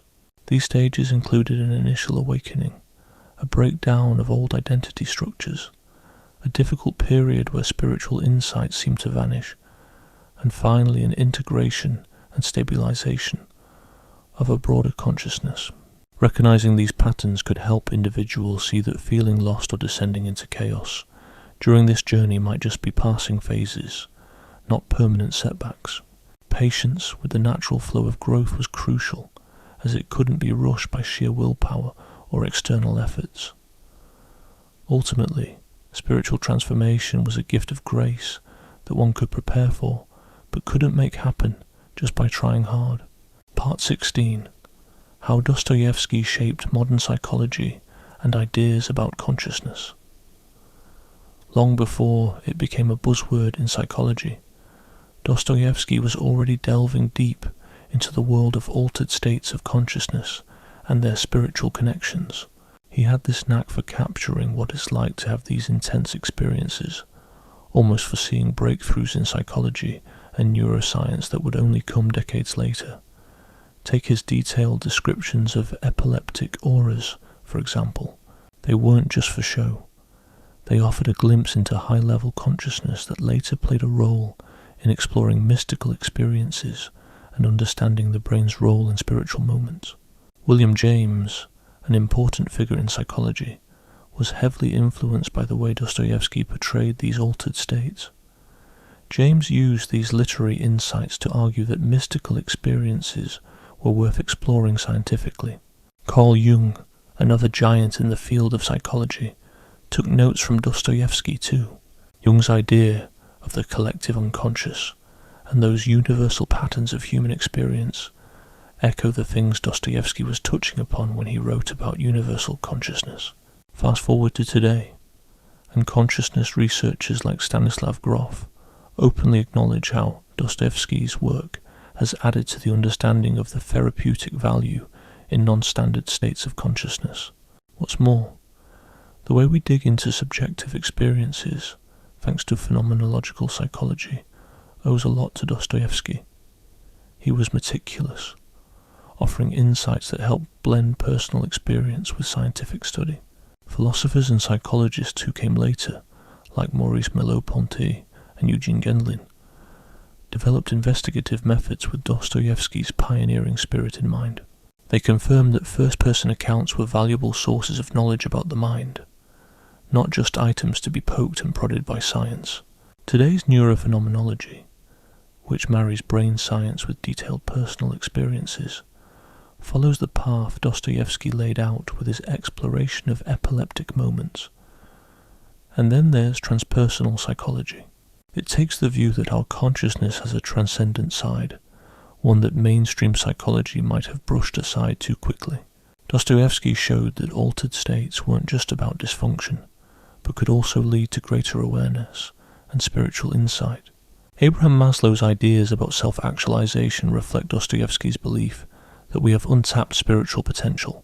Roberto Assagioli's psychosynthesis also pulls from Dostoevsky's work, incorporating ideas on higher consciousness that relate personal and universal dimensions.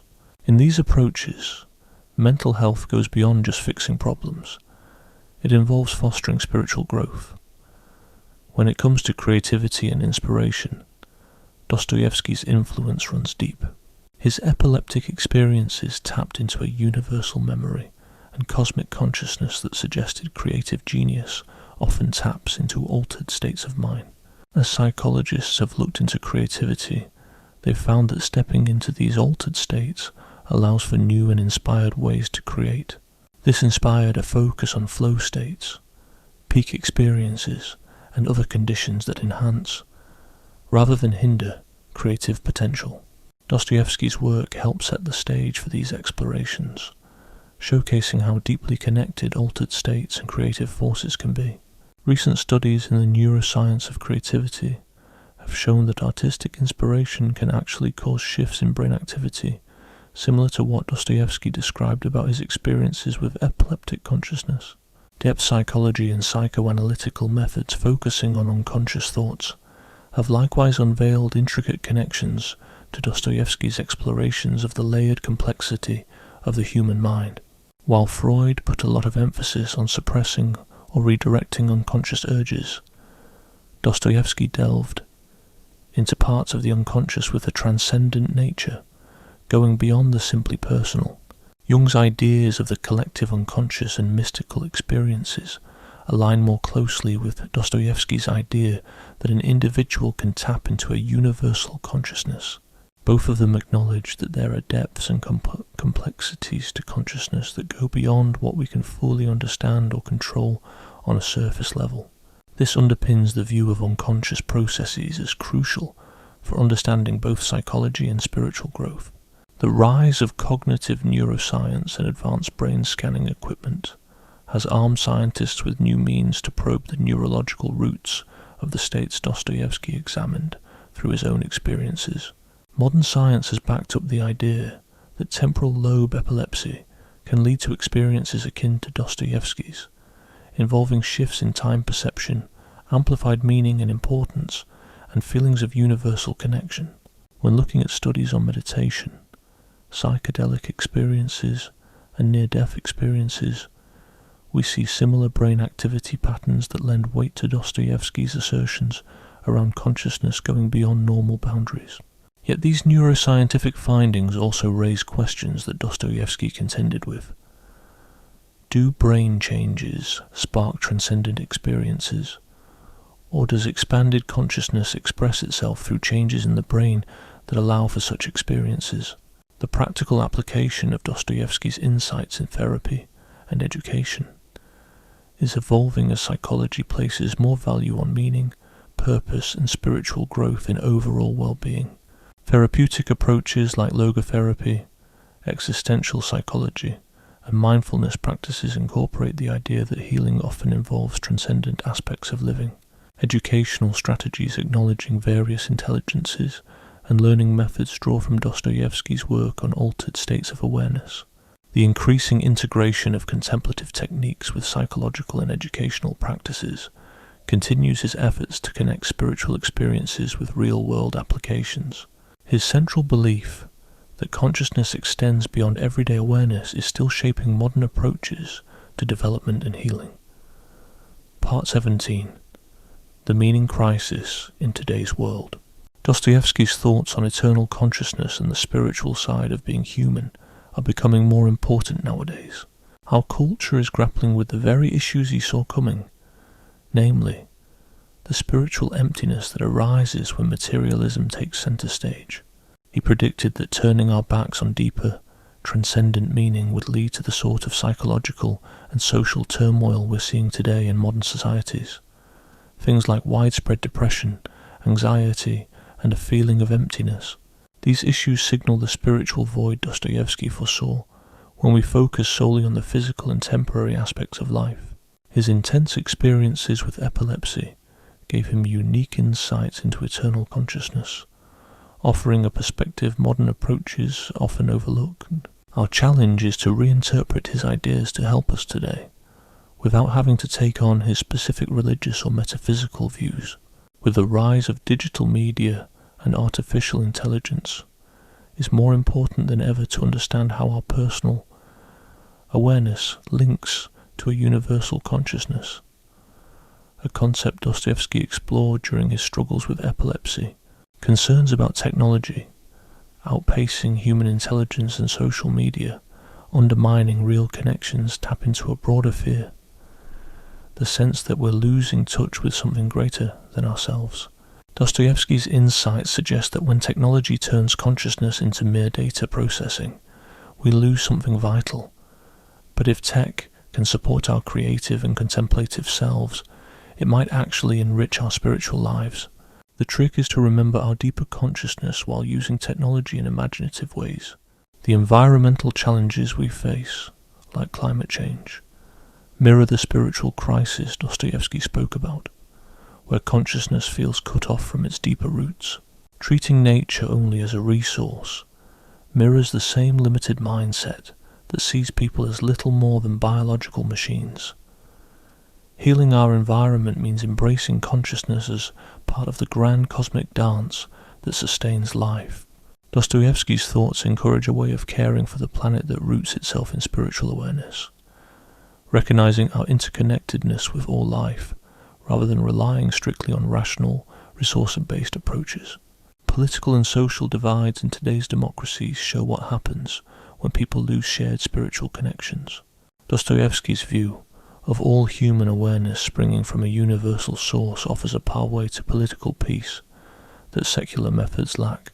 When we see political adversaries as sharing in the same universal consciousness, empathy and respect become possible despite ideological splits. This requires a certain spiritual maturity, one that can stand for justice and truth while also honouring the intrinsic value of others, regardless of differing views. Getting involved in politics can turn into a kind of spiritual journey that helps us realise deeper awareness, rather than just fighting over power and resources. Many people are feeling disconnected from traditional religious institutions and are identifying more with a spiritual, but not religious mindset. This shift shows a deep longing for higher meaning and a distrust of authoritative institutions, a shift that Dostoevsky foresaw when he criticized church-driven Christianity. He spoke about a spirituality that gives people direct access to timeless awareness, sidestepping the need for institutional mediation. This idea serves as a guide for living a genuine spiritual life that goes beyond old-school boundaries. However, this personal approach must be balanced with the awareness that our spiritual growth happens in community settings and cultural traditions, which carry and pass down wisdom through time. The tricky part is staying connected to these traditional spiritual resources, while being open to experiences that go beyond any specific institution. Achieving this balance requires a level of spiritual maturity that values institutional wisdom, without leaning on external authorities to access higher truths. In our connected world, the ways we share and communicate globally open up chances and present hurdles for individual and collective awareness growth. Dostoevsky's thoughts can shed light on how to navigate this landscape. By appreciating the range of human achievement and cultural variety globally, we can enhance our spiritual journeys, seeing it as the diverse expressions of a creative consciousness adapting to different times and places. But globalization could also mean a loss of local traditions and practices, which have long been crucial for spiritual nurturing. Dostoevsky's insight suggests that a truly global culture should embrace and celebrate this diversity rather than erase it, understanding that all genuine cultural achievements are grounded in universal spiritual principles. This takes a level of consciousness that can value both universal truths and specific cultural expressions, without blending one into the other. Dostoevsky's insights also hold therapeutic value, which is particularly relevant to today's mental health crises that often feature both spiritual and psychological elements. The widespread issues of depression and anxiety seen in developed countries might be signs of a deeper hunger for meaning in societies that only deliver material and social rewards. Treatments that focus exclusively on psychological symptoms can offer short-term relief, but might not promote true healing without addressing the spiritual aspects. According to Dostoevsky, addressing the transcendent aspects of our consciousness is vital for genuine mental wellness, which involves meaning, purpose, and spiritual growth, in addition to tackling symptoms and behavioral change. This doesn't mean returning to old religious beliefs, but recognizing that human consciousness has dimensions beyond what secular psychology can tackle. When it comes to education, Dostoevsky's ideas highlight the need to prepare future generations to handle the intricate challenges of a tech-driven society while staying linked to deeper, meaningful sources. If our educational systems only focus on passing along facts and skills, they might not foster the spiritual growth needed to wisely tackle historic challenges. There needs to be an educational focus on developing consciousness and spiritual maturity, alongside intellectual and practical skills for economic and social life. This calls for educational methods that recognize and nurture the higher dimensions of human consciousness, as Dostoevsky explored through his look into altered states of awareness. The aim here isn't to push anyone into a specific spiritual belief system. Instead, it's all about fostering an awareness that can tap into deeper wisdom, all while still handling everyday duties and seizing life's opportunities effectively. Part 18. Where human consciousness might go. Dostoevsky had these intense, life-changing moments from his epilepsy that seemed to break past the usual boundaries we think of when it comes to awareness. These episodes gave him a peek into what might be possible for human consciousness in the future. He seemed to get a glimpse of a state where his mind was free from the usual constraints of time and space, and it felt like he was connected to something much bigger than just himself. It makes you wonder if our everyday consciousness is just the starting point, and whether there's a lot more we can tap into as humans evolve. During these epileptic auras, he seemed to unlock abilities like tapping into a universal memory, or having insights that went far beyond the ordinary. It hints at a future where such experiences could become more common, not just limited to those with medical conditions or deep into spiritual practices. If that happens, it could be as revolutionary as when we first developed language, writing, or science. The big question is, can we reach these higher states by actively working toward them, or will it take some kind of major shake-up to get us there? Technology's role in this journey is pretty intriguing, but also complicated. With things like AI and brain-computer interfaces, we might be able to tap into some of these broader states of awareness that Dostoevsky spoke about. But then you get into the tricky area of whether artificial means can really replace genuine spiritual growth. His insights suggest that real growth in consciousness involves deepening our moral and spiritual understanding, not just boosting brain power. We're faced with the challenge of ensuring tech advancements help us, rather than take over the natural, spiritual journey towards wisdom, kindness, and broader awareness. One of the most exciting ideas from Dostoevsky is that if individuals can expand their consciousness to a cosmic level, maybe humanity as a collective could do the same. Imagine a world where our shared consciousness moves beyond the current limits of social and political structures. With today's global communication tools, we're already seeing hints of this, offering ways for shared awareness and intelligence that could lead us further. However, to truly reach these potentials, there needs to be a mix of spiritual and technological growth, highlighting the need for wisdom and compassion to direct these newfound abilities. The ultimate aim would be a world where society doesn't just chase material success and competition, but sees itself through a lens of deeper consciousness. On the environmental front, such an evolved awareness could provide ways to tackle ecological challenges that gadgets and policies alone can't solve. Dostoevsky's idea that consciousness plays a role in the universe's creativity suggests that healing the planet needs both a change in our spiritual outlook and how we physically interact with the environment. If we reach a consciousness that understands its place in the universe, it could lead us to treat caring for the earth as something sacred, not just another task. This shift could help birth economic and social systems that nurture both human progress and the health of the planet, driven by a sense that everything is interconnected.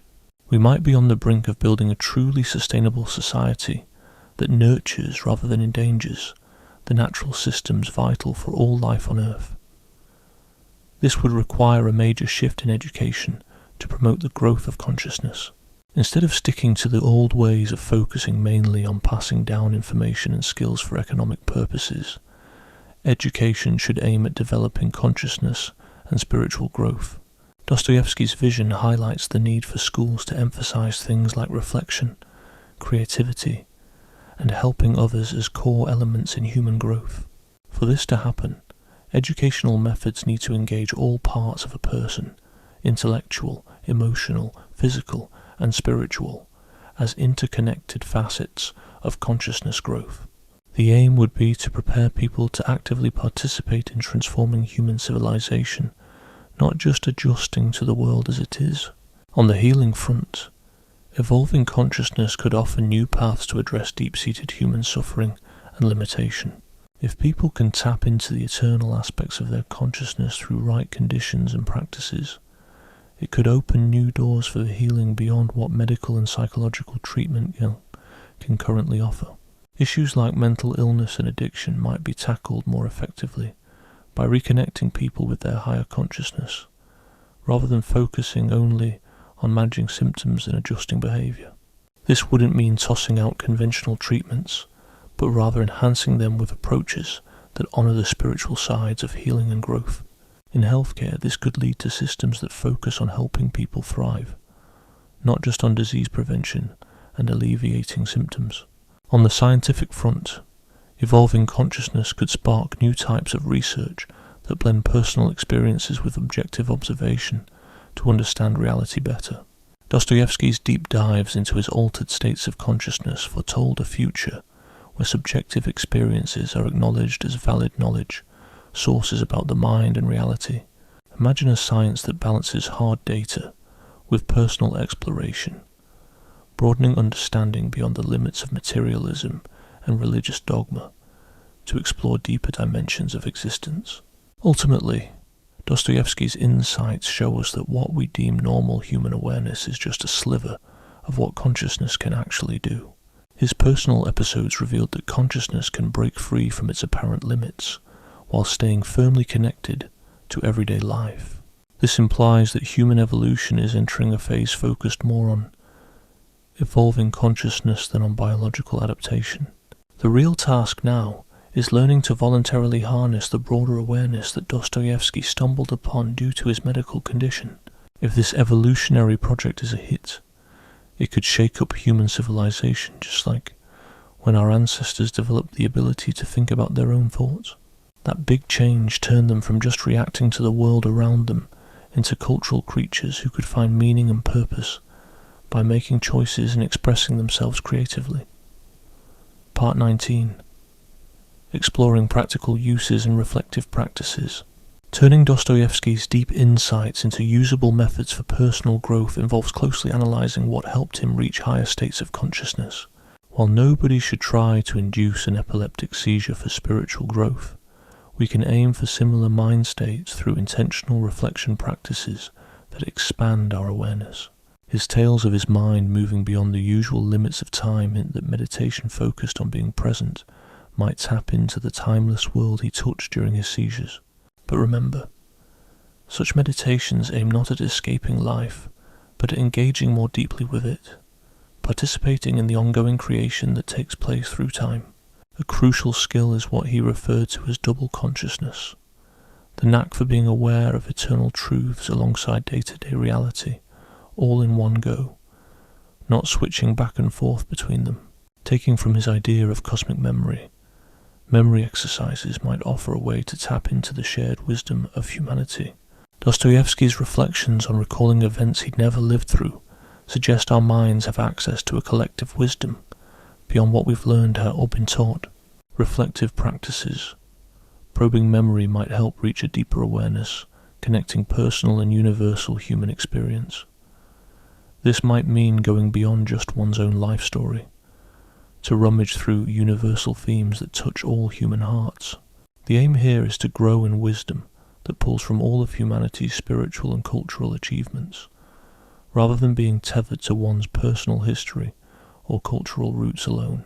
Developing what Dostoevsky termed conscious love offers workable methods for fostering universal compassion, as he felt during his most profound moments. His belief that every person is part of a single eternal consciousness means true love sees the unity hidden beneath all appearances and disagreements. This can be nurtured through practices that actively push compassion beyond our personal likes and group loyalties to care for all beings as part of one universal vitality. Such practices include reflective exercises that broaden emotional openness and concrete actions that demonstrate universal compassion. The focus isn't on getting all teary-eyed, but understanding and acting on the truth of consciousness's oneness, naturally leading to compassionate deeds. Further, developing creative practices infused with Dostoevsky's vision of artistic inspiration as a piece of cosmic creativity can unlock access to those higher realms through art. His viewpoint that creativity is about joining the eternal force shaping all life implies that creating art can be a form of spiritual growth just as much as a cultural activity. This mandates approaching creativity with openness to forces beyond personal whim, rather than merely fancying technical prowess or self-expression. Creative work becomes a spiritual journey when it aids in exploring consciousness, rather than feeding the ego or chasing fame. The mission is to foster what we might call conscious creativity, where artistic efforts shape transcendent ideas into works that stir that same awareness in others. Dostoevsky's insights suggest that healing should touch on the spiritual side of pain, as well as mental and physical symptoms. He believed our conscious minds choose to experience life's ups and downs for spiritual reasons, hinting at ways to help folks uncover the deeper purpose behind their struggles. It's not about ignoring medical help or embracing pointless pain, but about consciously engaging in spiritual growth through life's tough spots. Healing, then, isn't just about getting rid of symptoms, but working with our inner wisdom to find meaning in our trials. This approach aims not only to get people back to their usual routine, but to join in the spiritual lessons that come through illness and hardship when seen in the right light. Dostoevsky's way of storytelling could inspire a new way of interacting with literature, encouraging people to delve deep and find transformative insights in profound texts. His novels were meant to enrich readers' awareness by having them mentally live through the spiritual journeys of the characters. This raises the possibility of using literature as a spiritual exercise instead of just a source of entertainment or intellectual challenge. By meditatively engaging with such texts, readers can awaken to similar realizations in their own minds, using literature to further their spiritual growth rather than merely savour it as art or culture. To bring Dostoevsky's ideas into modern psychological and spiritual practices, we must find a delicate balance. While his insights came from a specific Christian context, they speak to universal themes of consciousness that go beyond any single faith tradition. The challenge lies in translating these ideas so they're meaningful for people from various cultural backgrounds, ensuring we preserve their core spiritual essence. This calls for a mix of respecting age-old wisdom and developing new methods that suit today's diverse needs, providing guidance through varied and unique paths to higher awareness. Developing consciousness also has a community side, needing social spaces that nurture personal growth while fostering collective spiritual advancement. Dostoevsky's teachings imply consciousness grows best in communities where members share lofty values, yet respect individual spiritual paths and levels. This suggests a need for new types of spiritual communities that support consciousness growth without binding members to strict beliefs or authorities. Such communities would focus on shared practices and collective support for spiritual development, rather than insisting on uniform thought or cultural identity, aiming to create environments that promote rather than block individual access to the higher states of awareness Dostoevsky so vividly explored in his writings. Part 20. The Eternal Second, a Doorway to True Reality. Dostoevsky's greatest insight from his epileptic episodes was realizing that a single split second, when perceived with the right awareness, holds endless depth and timeless importance. This eternal second was more than just a fleeting mystical experience. It was a glimpse into the essence of reality itself, where every moment in time is intertwined with eternity. This discovery changed his view from mere philosophical thought to something he could genuinely experience, showing that the relationship between time and eternity could be personally verified. The impact of this understanding extends well beyond personal spiritual insight, touching on the fundamental questions about existence, consciousness, and ultimate reality that have fascinated thinkers for centuries. What Dostoevsky brought to light was the idea that we could explore these profound questions by delving into our own consciousness, rather than relying solely on logical reasoning, scientific observation, or age-old religious beliefs. He showed that time isn't just an independent thread where things happen, but instead, every moment carries a piece of eternity within it. During his epileptic moments, he experienced time in a way that combined the entirety of temporal existence, while also going beyond its limits.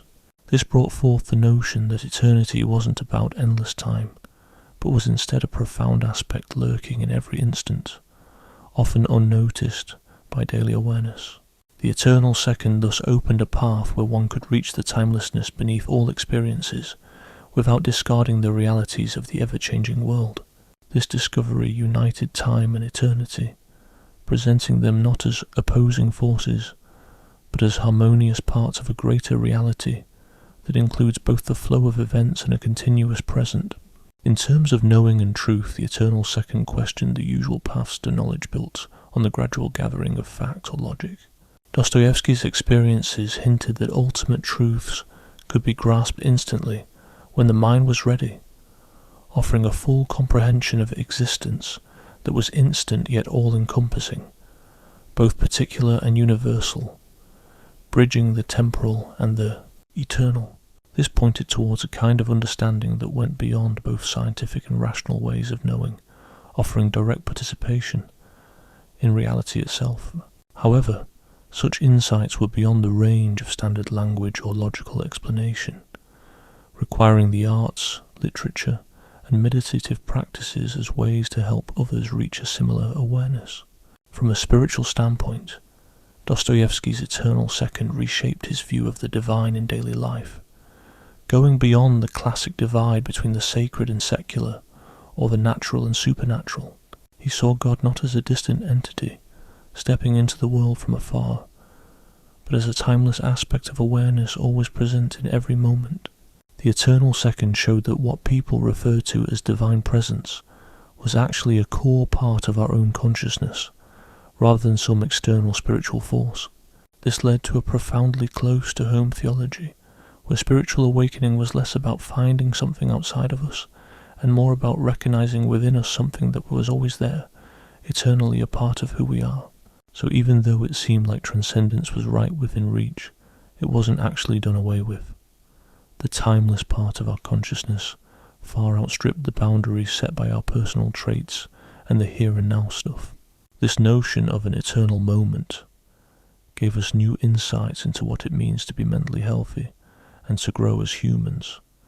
It was all about realizing and fulfilling the transcendent side of consciousness.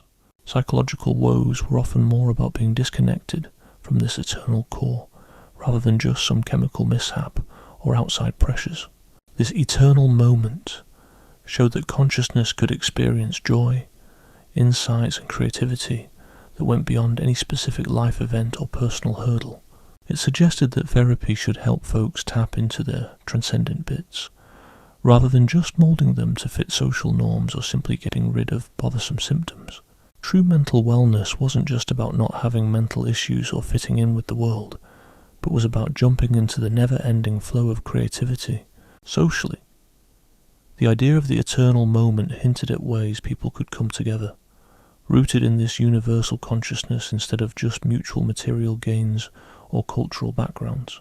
If each person could reach this eternal part, where all the varied human experiences showed up as parts of one big consciousness, this could form a foundation for cooperation that would rise above ethnic, national, and ideological differences.